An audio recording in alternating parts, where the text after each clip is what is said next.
Heyo, Garden Weirdos here. And according to the Farmer's Almanac, we're planting outside today. We've prepared several of the large felt grow bags, and we're going to be planting 3 types of corn, 3 types of squash, and 1 type of bush bean.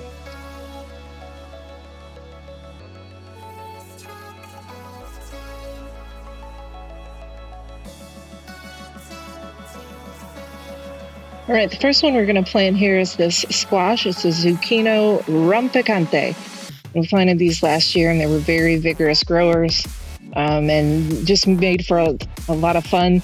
The vines do start to really grow very quickly, and we'll be putting a trellis system in place. Get this termite out of there. Why are there termites in this dirt? That's fun. Anyway, so when we're planting squash, we're going to do mounds. And according to the back here, we got a seed depth 1/2 inch to 1 inch, plant spacing 12 to 24 inches apart. I'm not going to keep everything that comes up. I'm going to only let the strongest survive, if you recall. So we're going to make 3 holes. Got 3 candidates here. Bloop, bloop, and bloop. Oops, get in there. Do a little of that. Do a little of that. We'll water it.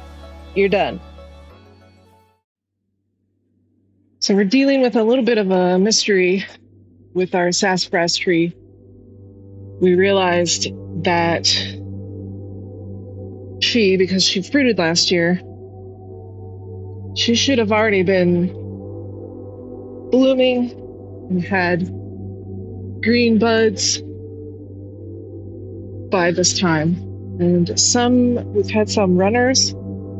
So sassafras propagate by runners. Here's one. You can see it kind of plunky. But we started to do a little bit of research, and sassafras, particularly in Kentucky, have been hit by what's called Laurel Wilt disease. And we don't know if that's the situation with our sassafras tree, but it is definitely either sick or dead.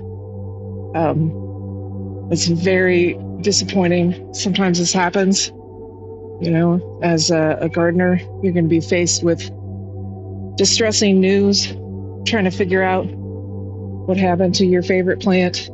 We do also see some possible signs of insect damage. There's one, there's a couple other spots above, and you'll see all of these branches are just curled up and brittle. So we're going to try to find an arborist that will come out and take a look, because we're not tree experts, but we've had this tree long enough that we owe it to her to try to find out what happened. The last update for the week, we have all of the remaining plants that were inside now outside into either one of the grow bags, or we have some small containers as well. They're hard plastic and they require less watering. They've been very handy in past seasons. So I just want to do a quick drive-by here.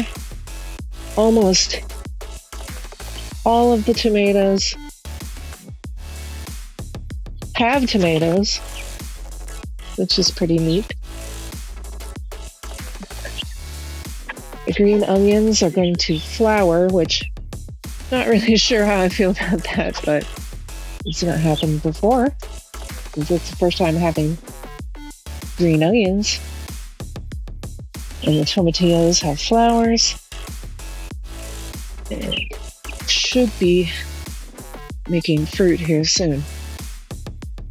And I think the thought was we were going to keep everybody in the greenhouse while they hardened off or acclimatized to the outside. But what has happened in the interim is that we realized last year we had such problems with watering with the tomatoes. It was very rainy, so we would have issues where we would have too much rain, not enough rain. So we're going to try for a little while to keep everybody in the greenhouse until maybe we run out of room, or who knows. But that's the update. We're going to be getting in some tiered shelves this week. Get everybody off the floor. So another exciting week in the backyard. That's Garden Weirdos. Thanks for watching. If there's anything that you want to know more about, leave a comment, like, subscribe, do all that good stuff. And we'll see you next week.